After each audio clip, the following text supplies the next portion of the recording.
Hello, good evening. Hi. Good evening, Akshata. Wow, that's a nice name. Akshata. Have I heard of this name before?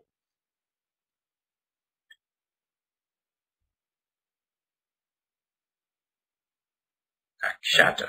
Wow. Is it a man's name or a woman's name?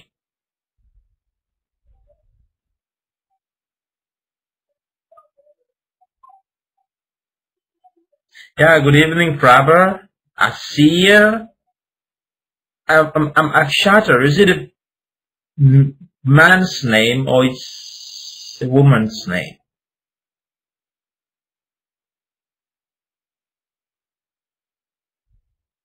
A woman's name. Okay. Akshata. Okay. You got one more name on my dictionary. Yeah, Savit. Oh, you were doing quite well in the couple of classes back. So how are you doing?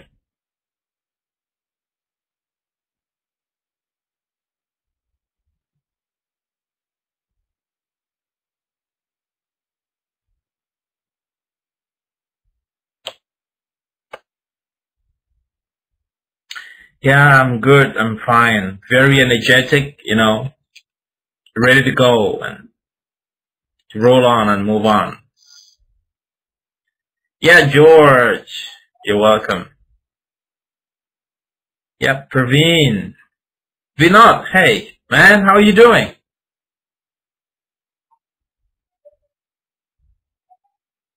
That's good.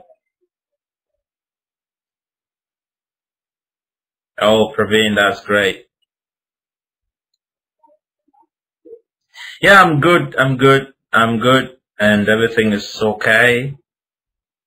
I was a little bit tense before, but now I'm kind of doing very much relaxed and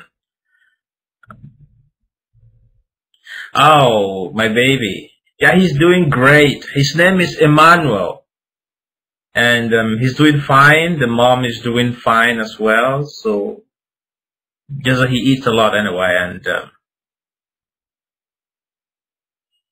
I don't know, maybe eating like me or like the mom. I don't know which, but he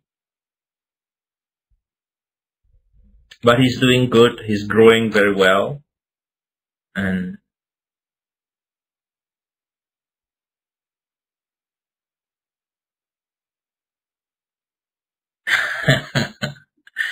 yeah, I'm happy. I talked to them about half an hour ago, and the baby was sleeping and smiling. I don't know what he was dreaming, or whether he was dreaming or seeing something I couldn't see, or but he sleeps and then he smiles, and I don't know what that means. Maybe the women can understand better, right?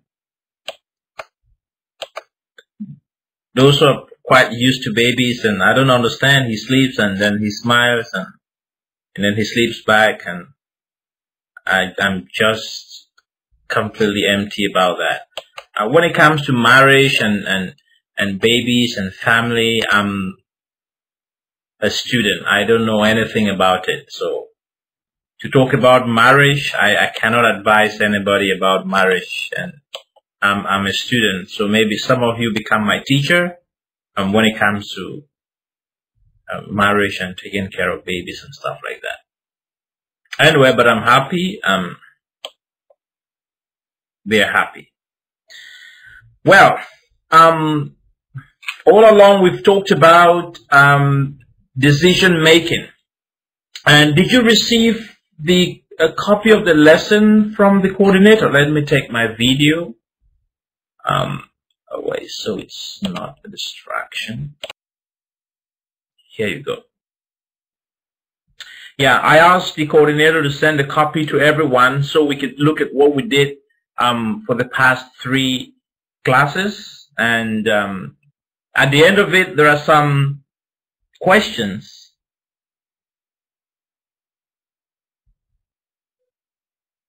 Savid, what are you talking about? Yeah, it's the same. It's the same. I just wanted to give you a copy of it. So, because I know some people found it very difficult to take down notes, but I always encourage everyone to try to, take down as little as possible, as much as possible, rather. Because when you take down your own notes from the session, from the discussion, it's easier for you to understand. But when you have a copy of the material, it's a bit more difficult to understand. So that is why I didn't want to give the notes to you. I wanted you to try to take down your own information. You see some of the assignments. I asked you to take down, take a snap, a screenshot and stuff like that, so you can learn how to collect your own data and use them in very important situations. However, I decided to give a copy of it, and then at the end of it, there are some assignment questions. You can do them. It's not a compulsory assignment, but again, I encourage everyone to try a hand on them. It's very, very interesting. It's going to test your knowledge and how much you've understood in the whole process. And then we're going to, again, we are still with decision making, because managers have to make decisions all the time. Even at home. Well, let me ask, who is the manager at home? Is it the man or the woman?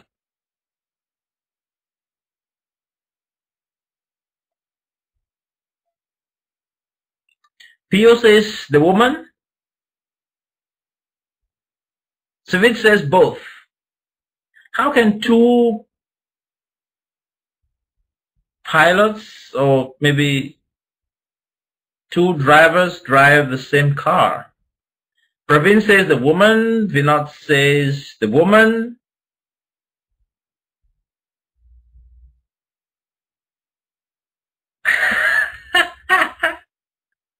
Smith says different departments.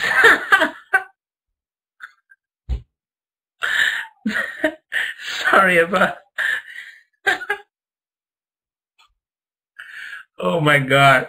So what are the departments?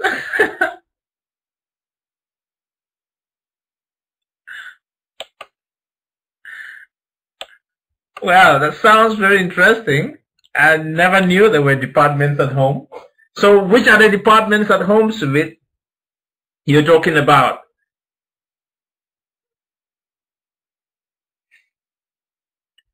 Finance, kitchen. Wow. So there are two departments. There is a financial department and then there is a kitchen department. So, and then baby care, kids, education. Wow, there's so many departments then.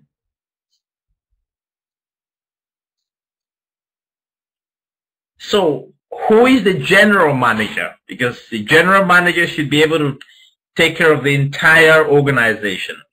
So, who is the general manager?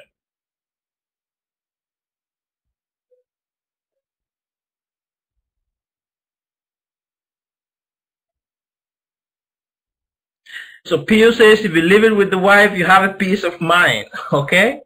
And Sivit says it's the man. Of course it's the man. The man is the general manager. So I'm already getting conflicting views. Akshata, who do you think is the manager, the general manager of the house?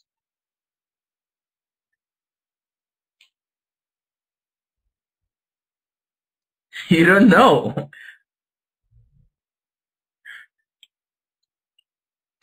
Well,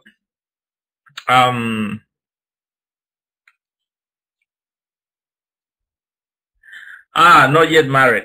Anyway, I'm sure, but you should start having an idea, you know.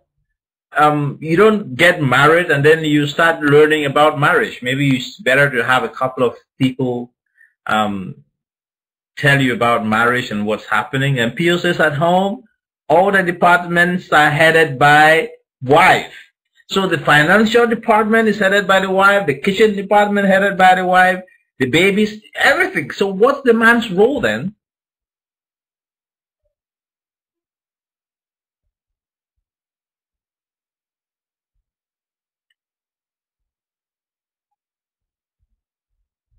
What's the role of the man if everything is headed by the woman? So the man is a laborer.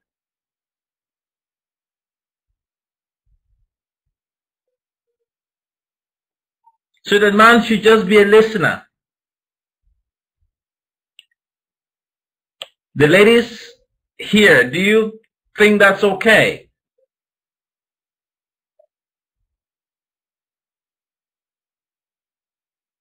Well, Savit's a little bit, not quite sure. Oh, Akshaya says it's your dad. Your mom takes care of education. Okay. Well, this is not just a discussion. This is still part of our class today, because you're going to see how it fits, all of it, how it fits together.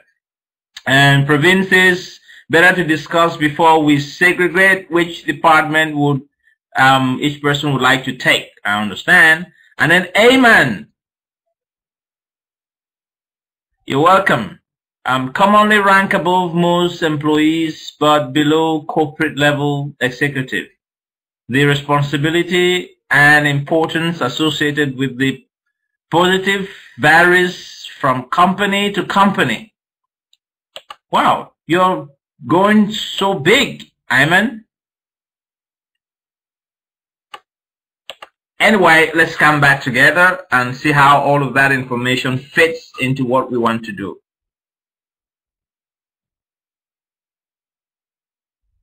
Okay, the role of the man. Okay, that's fine. Well, as we're moving on, you're going to see how the family as an example can come in decision making.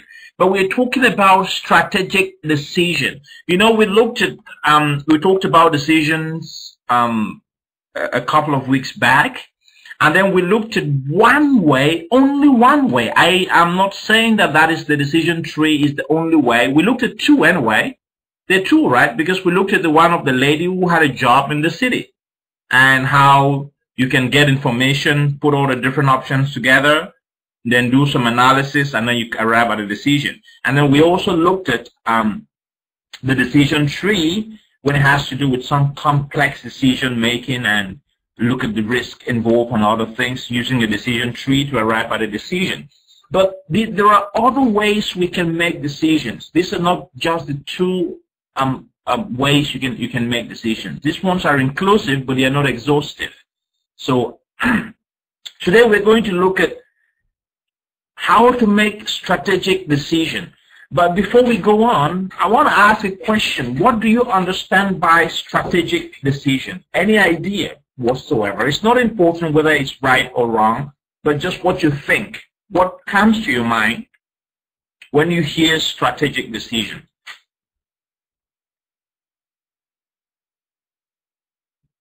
Long-term plan, good. Sweet. That's good. Just bring out everything you have in your mind.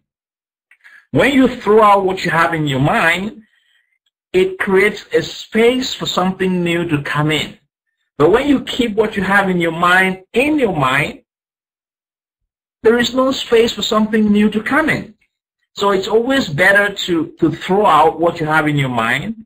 If it's the right thing, then you can bring it back. If it's the wrong thing, it's already gone. So there is space for something new to come in. Okay, Vinod says decision making by understanding the business needs. Okay, that's good. I'm happy with the decision of the points coming up. So the example could be if you have a cup and the cup is full. There is no way you can add more things in the cup, isn't it? But when you empty the cup, more things can come in. And then I'm going to ask a very simple question before we move on. As you're adding, okay, Elaine says, oh, good evening, you're just coming in, Elaine, I didn't see you yet. Now, if you look at the screen, just look at my screen. I'm going to use, let's say you have some pebbles, you have water, you have sand, and let's see what Ayman says, is a continuous process of creating, implementing, and evaluating decisions that enable an organization to achieve its objective. Wow. Ayman, you came today very prepared, right? Yeah, I can see that.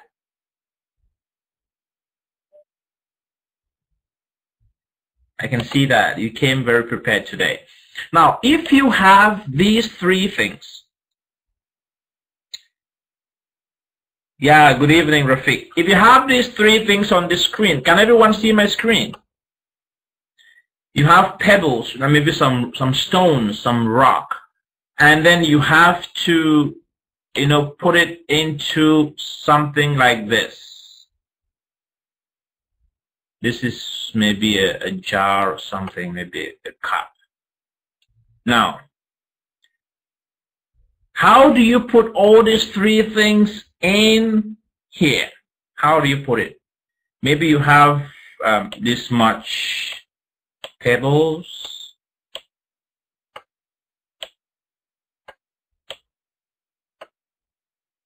Okay, you have this much pebbles, and then you have this much sand,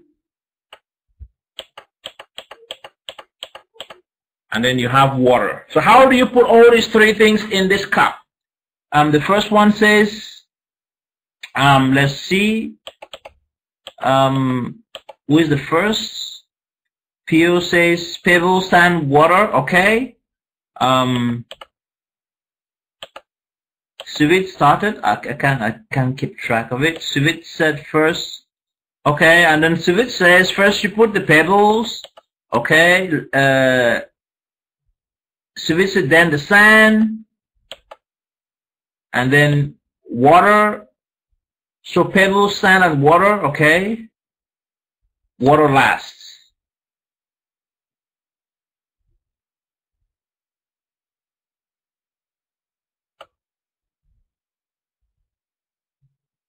Now, why do you put the pebbles first?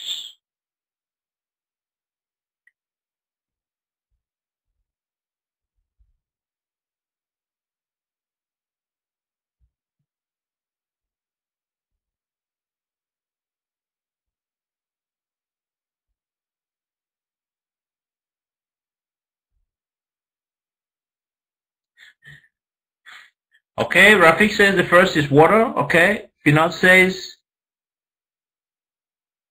okay, the pebbles will create gap for the sand to fit in. Okay. Yeah, that's correct. You have to put the pebbles first, and then the sand and water is last. That's very good. That was a good way to look at it. So that was a good warm-up for today. Let's move on.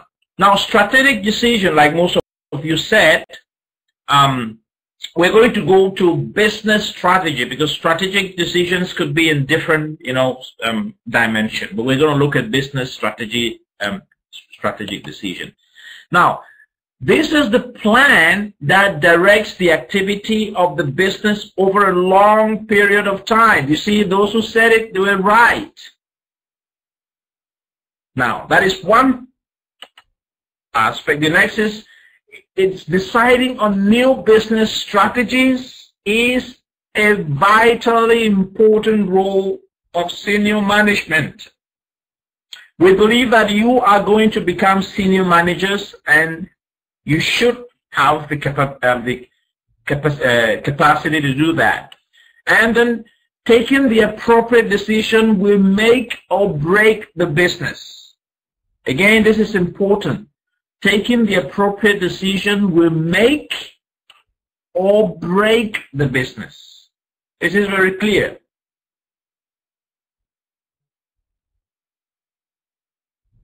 Yeah.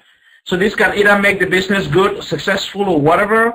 And if you take the wrong decision, it's going to break and destroy the business. Now let's look at some related quotes. I just got one. There are many of them, but I didn't think it was necessary to include all of them. Now, doing what is right isn't hard, but knowing what's right is hard. Is it true? Because once the manager has made a decision and it's the right decision, it's easy for other people to do what he has asked them to do or she has asked them to do. But the problem is, how do you know what is right? And that is where decision making comes in. Because we don't know what is right. We don't know what we should do. That is why we do a lot of, brainstorming. We do a lot of analysis to be able to determine what is right. What is the right course of action? Now, let's look at the 6 C's of decision making. The first is to construct. The second is compile. The third is to collect. The fourth is compare. The fifth is consider. And the sixth is to commit. Now let's look at each of them in brief. And we're going to see how they fit in our decision making. Now the first is to construct a clear picture of precisely what must be decided. Now, you have to get a clear picture of what you want to do.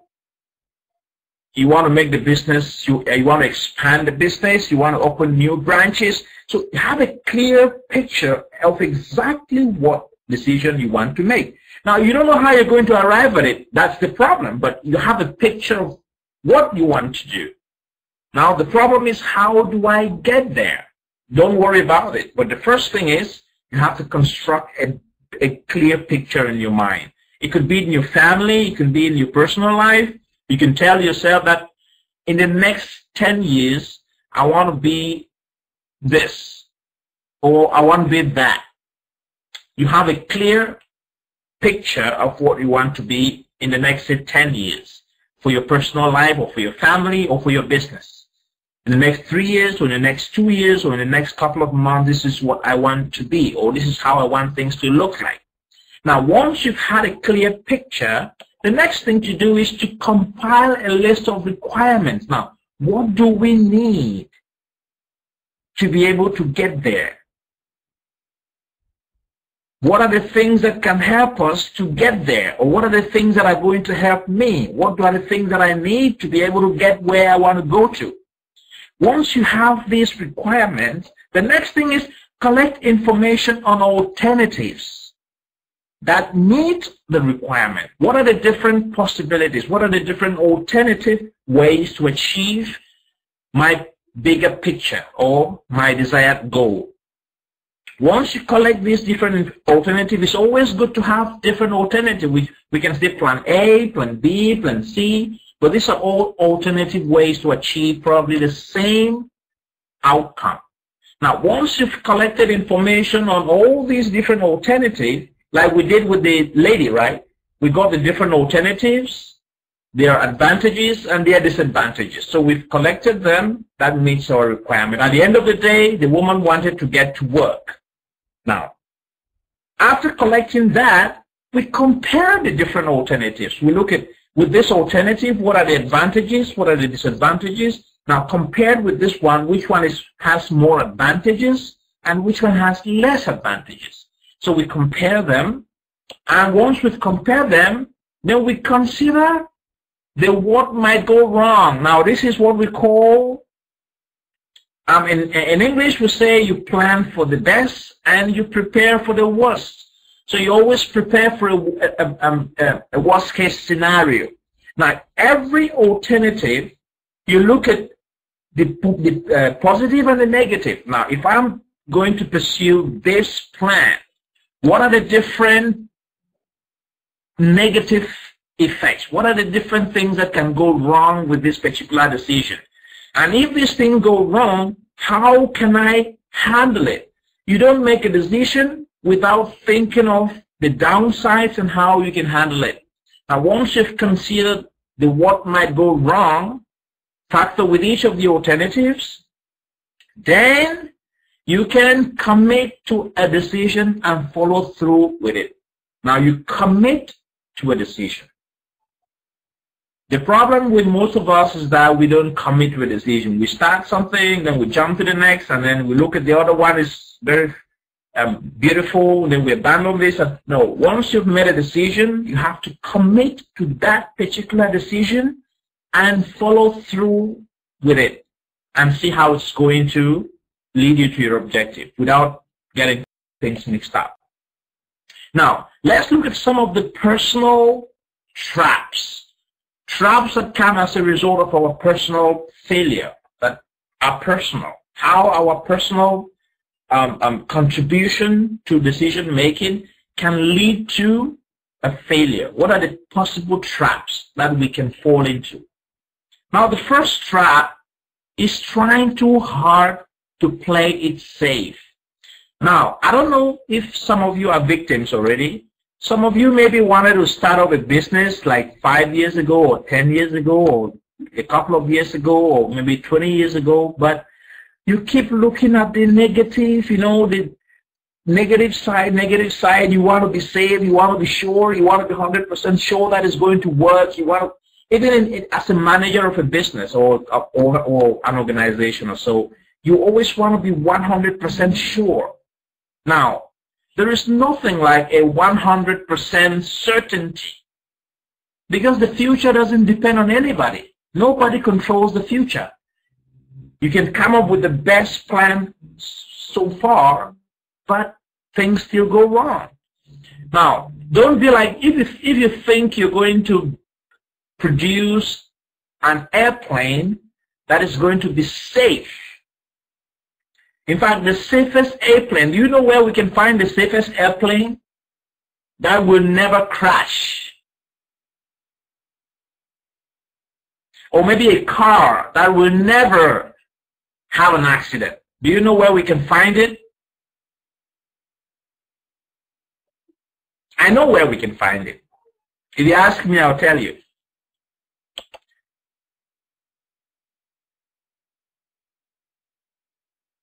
An airplane that will never crash, that cannot crash, and a car that cannot crash as well, it cannot have an accident.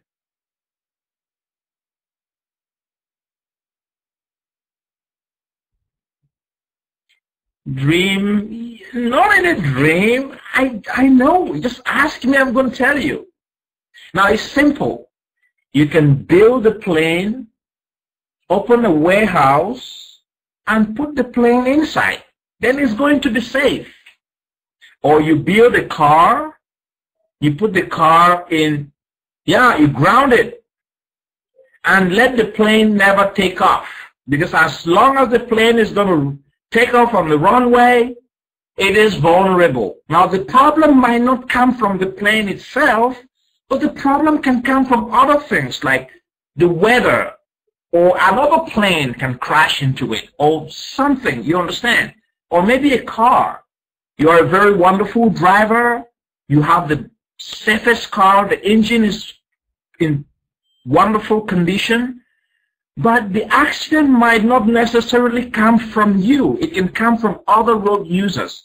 So that is why I say, don't try to play it too safe. Of course, you need to have a certain degree of safety beyond a particular point, which is important. But again, don't think the plan or to make a decision, you have to be 100% sure. It's not true. We had a crash last week. The space vehicle that was supposed to deliver supplies in the International Space Station, it crashed. No, just a few days ago. Okay, Rafiq, you say you were in an accident. Yeah, I'm talking about the space vehicle that crashed last week after takeoff, just 6 seconds after takeoff. Everything was fine, but something went wrong. Again, so never try to play it 100% safe. The next thing is letting fears and biases tilt your thinking and analysis. Sometimes you can allow fear and biases. We know what a bias is, right? You look at things from a particular angle, and things has to be in a particular way. So don't let fear and biases tilt, that is change your direction and the way you think about the particular decision you want to make. So don't allow that to become a problem. That is always personal. The next thing is getting lost in the minutiae. Now there's an E at the end, sorry, there's an E here, can cause trouble. Now when you get lost in very little details, these things can cause a huge trouble. And craving for unanimous approval. Now, most of the times you want to make decisions, not everyone is going to accept or approve your decision, but you have to move on. If you're convinced that what you want to do is right, even if you don't have a unanimous, for example, you want all the managers or the board of directors to be happy with you, or your friends or family to be happy with you, it's not going to happen. Sometimes it might happen, but even if it doesn't happen, you still have to move on. Once you've made sure that you've dotted all your I's and you've crossed all your T's, you have to move on. And then the next is trying to make decisions which are outside your realm of authority. For example, don't try to make decisions that are not within your realm of authority. Maybe you're a marketing manager and then you're trying to make decisions on production. You're trying to make decisions on, other areas of financial decisions. That's not very good for you. So don't try to make decisions which are outside your realm of authority. Like at home. Let's take the example of home. So what are the kind of areas where the man should not try to make decisions?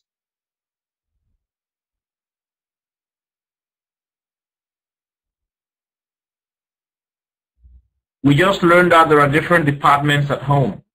So which are the different areas where the man should not make decisions because they are outside his realm? And vice versa.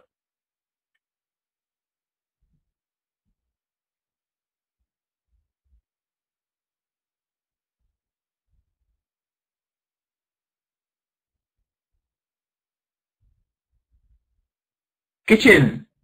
So the man shouldn't make decisions in the kitchen. Baby care. Really?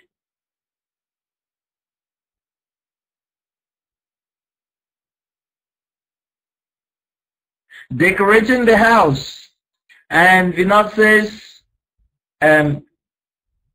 kids caring. So when it comes to decorating the house, the man should be quiet and let the woman, or maid. Prabha, what do you mean by maid? Who the maid should be? I don't understand.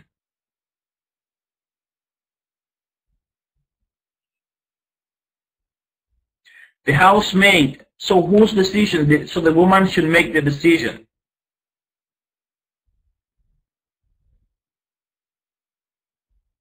Okay, Vinod says the man doesn't have to be quiet. He has to be a helping hand. But that's pretty okay. That sounds very reasonable. Well, so these are different areas where you don't have to. Well, I'm not going to judge most of this because that's not my area of jurisdiction. I don't even know much about marriage, and so I don't know what my wife's supposed to do and what I'm not supposed to do. But I believe that we are supposed to do everything together. She has to work, she has to earn money, she has to contribute to the family. I have to work, I have to earn, I have to contribute to the family. We have to take care of the kids together. That is what I believe. I don't know how it works out for other people, but that's the way I go into marriage, and that's the way I look at the whole thing. She's not supposed to take care of the kids alone, right? We have the kids together.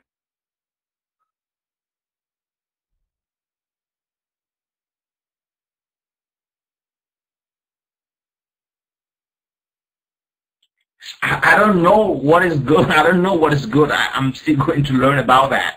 So anyway, let's move on. Maybe I'm going to take a couple of lessons from some of you who are experienced already and then can throw a couple of light on me.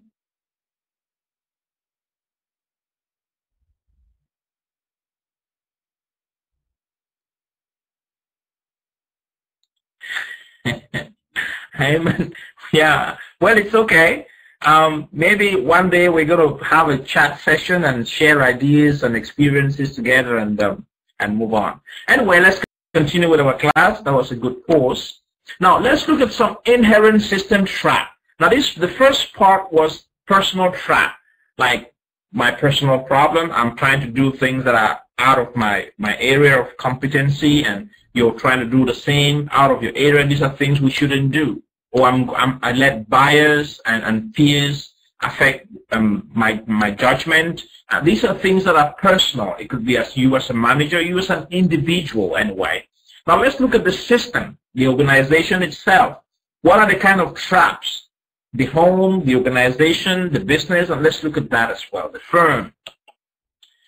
Now, willing to begin with too little, inaccurate, or wrong information. This is a big trap. If you don't have at least enough to begin with, you don't have accurate information, don't make a decision. You have to make sure that you have enough correct information, accurate information, before you can make decision on behalf of an organization or business or family. So you have to make sure that you have enough information to make that decision. Of course, we're going to see situations where you don't have time to get enough information, but you have to make the decision within a very short period of time. We're going to look at that as well in the near future. Now, overlook viable alternatives or waste time considering alternatives which have no realistic prospects. Now, when they say you overlook viable alternative, you don't want to you don't want to listen to other people. There are other alternative ways to do things, but you don't want to look at them. Or you have the information, you just overlook them. And you try to look at things that are not realistic. For example, you say you want the company to have cars where the reality is that the company is struggling. You have to be realistic. You don't want to come up with things that are not realistic, that you're dreaming that these things will happen or they're happening. Again, not following the 6 C's. Again, if you don't follow the 6 C's, it's a problem. You might have a problem. The possibility or the probability that you're going to run into problems is really high. And then failure to clearly define the results you expect to achieve.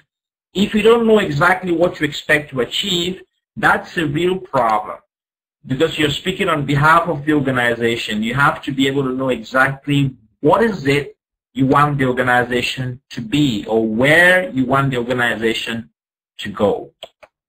And worst of all, failure to reach a decision.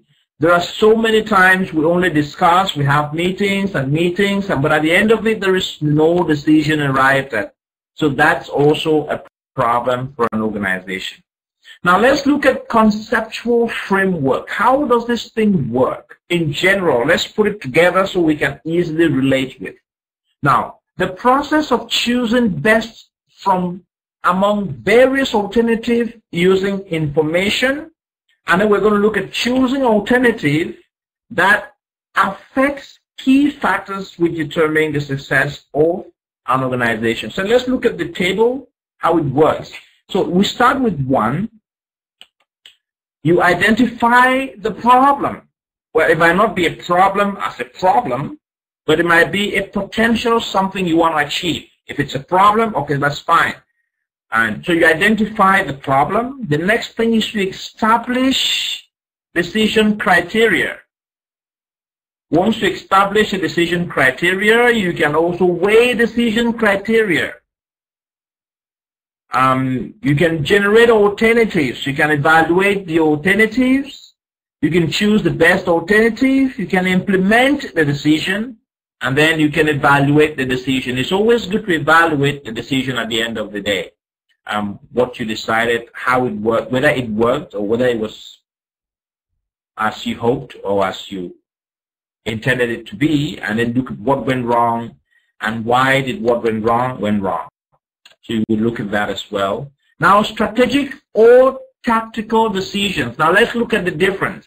I'd like everybody to pay a little bit more attention here. Now, there is an importance between, there is a difference between strategic decisions and tactical decisions. Can anybody tell us the difference? Well, it's going to be very interesting now. We've already looked at what strategic decision is. So what's the difference? What do you think is the difference between strategic decision and tactical decision? Strategic long-term, long-term. I understand, Suvit. Amen, I didn't get anything. I think just a line or something. And tactical, short-term, okay. Finot says sudden decision according to the issue. Okay, which is that? And Rahul says tactical decisions are more heard in military. Okay. Theo says tactic is to face the situation. Yeah, everything you're saying is really nice, but I want you to put it in a way. But I think Suvit, this time he got it right. So Suvit is the man of the day today. I don't know what as of now. And medium-term decisions. Amen said a strategy is a larger overall plan. Well, that's the bigger picture. That's the long-term plan, like Suvit said. Okay, let's look at the difference. That's very good. I love your participation. It's wonderful. You know a lot of things. You know. Okay, strategic decision, long-term consequences for the business. These are long-term decisions. While, and then again, you usually have implications for all departments of the business. It doesn't affect just one department. It affects the entire business, the entire organization. It takes taken at senior management level. Only senior management, top level managers take strategic decision. It can involve like maybe expanding the business or maybe diversifying or, you know, stuff like that. And then difficult to reverse. Once you've already made a strategic decision and started working on it, it's difficult to reverse. Once you're in, you're in. If you want to reverse it, it's going to cost the company a lot of fortune. And if you're not careful, that might be the end of the life of that company. And strategic decisions often involve considerable investment of resources. You see, that is what I was just saying. The company invests a lot of resources in strategic decisions. And that is why, yeah, it's a larger and overall plan. It's a bigger plan, the bigger plan of the company or the organization. Now let's look at tactical decisions. They're usually short-term consequences. Maybe there is a problem in the organization, you want to solve it short-term. You can make some tactical decisions. How you handle situations in your hands. Often taken within the department, within one department. If it's a financial department, the financial manager can decide it. Or if it's even a foreman can make some decision. You know, lower level managers can also make tactical decisions, you know, to get things done very well, to get, you know, and taken by middle management. So most often it's taken by middle management. And can be reversed if unsuccessful. So you can change it. You can always reverse it if it's not successful. You can change to another one. And fewer resources needed to be committed to putting these decisions into effect. So the company doesn't really suffer any losses when it comes to tactical decisions. But when it comes to strategic decision, it's a huge fortune for the company. That is why it can only be taken by top management, because they have to put in a lot of resources from the company. Now, strategic decisions result in changes to long-term plans involve many resources, and are difficult to reverse. So you can take this down as a summary of strategic decisions. Why a summary for tactical decisions? It involves meeting short-term targets, require fewer resources to implement, and may be easy to reverse. So this is important for us to note. Now let's move on. Now, the significance of information management when it comes to decision making. Now, strategic management, taking strategic decisions requires detailed information if it is to be successful.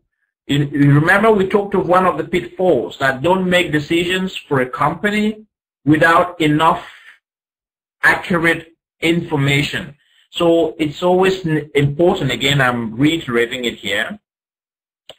And information management is the collection and assessment of information from one or more sources and the distribution of that information to the appropriate managers. That is information management in brief, just to summarize it. Because I'm bringing it back because we're going to need it to make our decisions. The next, when the given information is recorded and collated using IT, there are many ways companies do that, and used for decision making, the term management information system is used. So you see how it is related. Management information system, how it fits into decision making, because when managers want to make decisions, they use the management information system, getting all the necessary data they need from the organization to be able to make that decision.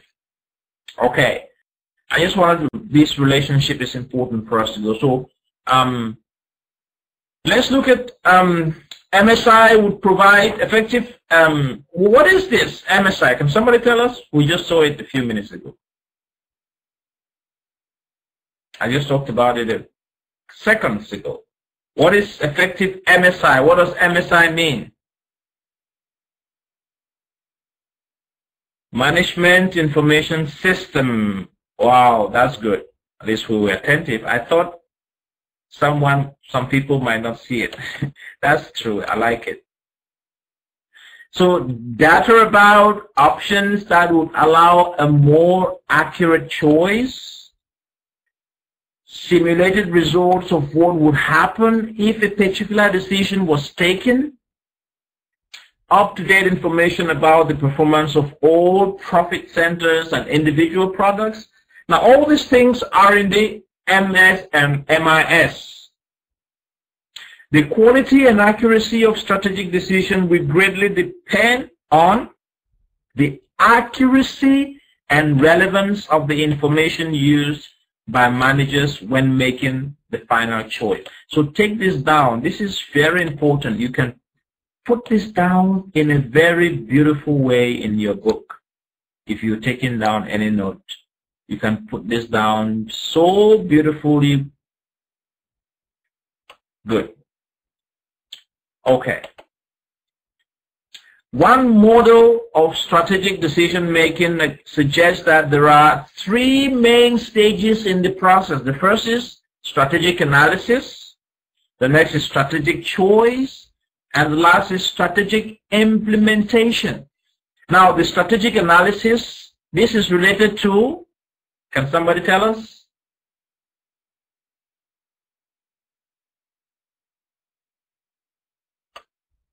How do we do strategic analysis?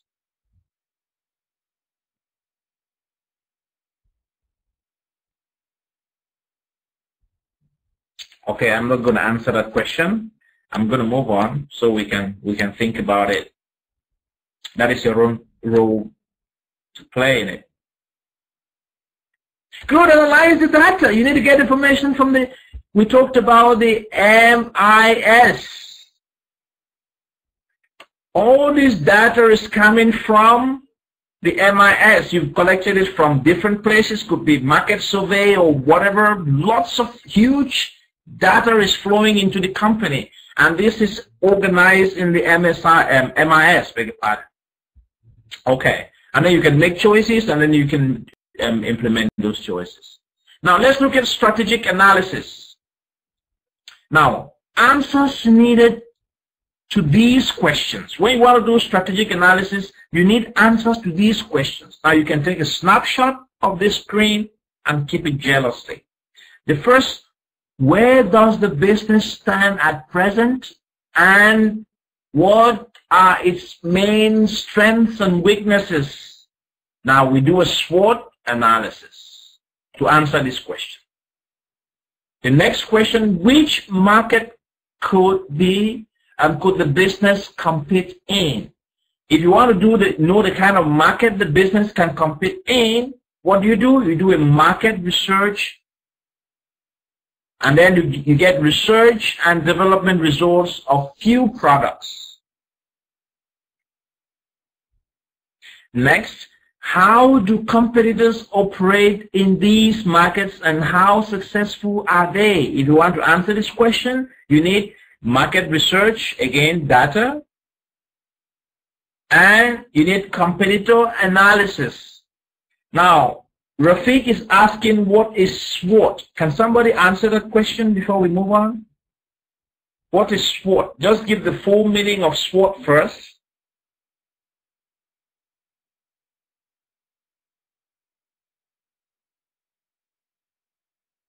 Yeah, I see strength, weakness, opportunities, threat. Yeah, you can just put all of them together instead of breaking down, because lots of people are coming up with, okay, POC, strength, weakness, opportunities, and threat. Shatter says the same, strength, weakness, opportunities, and threats. Raveen, the same. Good. Rafiq, do you get it? SWOT means the strength of the business. What is it that the business is very, okay, that's good. You got it. I think we talked about this thing sometime in Abu Dhabi, Rafiq. You just forgot. Okay, the next question is, how can business perform better than the competitor in these markets? If you want to do that, you go to the competitor, you do a competitor analysis and test market results. Now, what are the likely costs of each of the strategic options? To do this, you do a past data from previous similar decisions. You collect it. That is why it's always good for a company to have a reservoir of, an archive, I should call it that way. That's the right word. An archive of past decisions and things that were done. And then cost forecast from the marketing and operations department. Now, what are the likely sales and revenue gain from each of the different options? You do a market research analysis, that is market research data, and then you do test market results. And what are the likely chances of success or failure of each of the different options? You have success rate from similar strategic decisions. You check the success rates. You have a competitor analysis, success failure rate of similar strategies. And then the last question is, what external environmental factors affect the business ability to compete? You do a pest analysis. Do you know what is a pest analysis? It's right here. You do an analysis. You analyze the political, economic, social, and technological constraints. That is called pest analysis. I don't know if this is new to you or it's something you're already familiar with.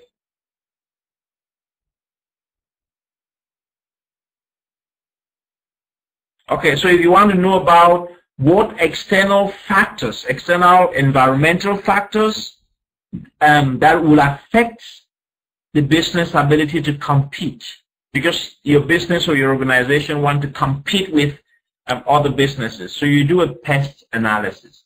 And the pest analysis consists of the political situation of the country. Is the political situation of the country favorable?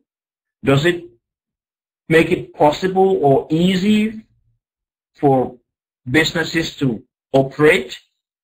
What are the rules and stuff like that? Then the economic. You also look at the economic situation of the country and the region.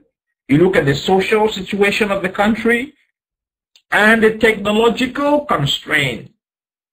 So the political constraint, economic constraint, social constraint, and technological constraints. Now, once you've done all of that, you go to the strategic choice. And what is constitute?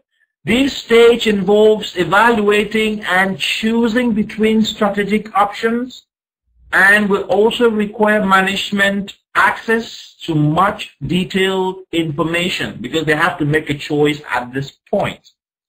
That is where your decision has to come in. Once you've collected all the data, you've done all the analysis, you have to make the decision now. Data will be needed to allow calculation of investment appraisal measures, break-even levels, and forecasted returns on capital employed. And care should be taken when analyzing most of this data, as it will largely be based on forecasted figures. Again, we're talking about probability, that is forecasting. Something that is not yet happened, we're forecasting that is going to happen. And the last thing is computerized simulation. You try to do we know what is the simulation?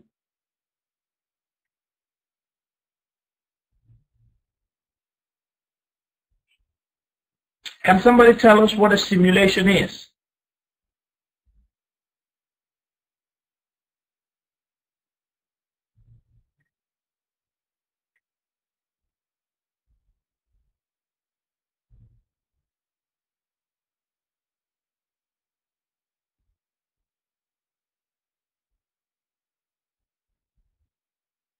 Okay, testing something before putting it into work, Rahul, okay. Comparison, not sure. Yeah, not really. Vinod, you didn't get it right this time around. Rahul's on the right track. Now, when you simulate something, for example, you want to construct a bridge, and you want the bridge to be able to carry a particular load. What you can do is, in the computer, you can do an architecture of the whole bridge. You understand? And then within the computer, you can try to do a test, how it's going to work. And simulation can also be physical, it can be real, it could be computerized. But again, you try to, not similar, it's not similar, very different. It's a virtual testing, yeah, that's it. It's a virtual testing of the situation before you let it go on. Okay, and then strategic implementation. Once you've already arrived at a decision, you made a choice. When a strategy has been decided on, then the task of managers is to translate this into action by organizing resources and motivating people so that long-term plan is put into effect. Now we're going to look at motivating people, how to motivate people. I don't know if you've already done it with the other teacher, but if you've not, we're going to look at how we can motivate people. It's very, very difficult to motivate people. And then the strategy will need to be monitored and reviewed using budget data and actual results, variance analysis. Again, that comes to some mathematics. And the whole process will require regular and frequent updates, information management. Okay, different approaches to decision making. I think at this point I've given a lot to bite. I don't know if you're able to bite and chew very well, but I'm going to pause at this point, and we're going to continue this tomorrow before we look at how we can motivate people in a completely different way. I'm going to send an article to you from Harvard Business Review, probably in the morning, so you can take a look at it before we discuss motivation. Anyway, I hope it was new information, and I hope we've learned something new. Thank you very, very much for coming, and have a wonderful evening.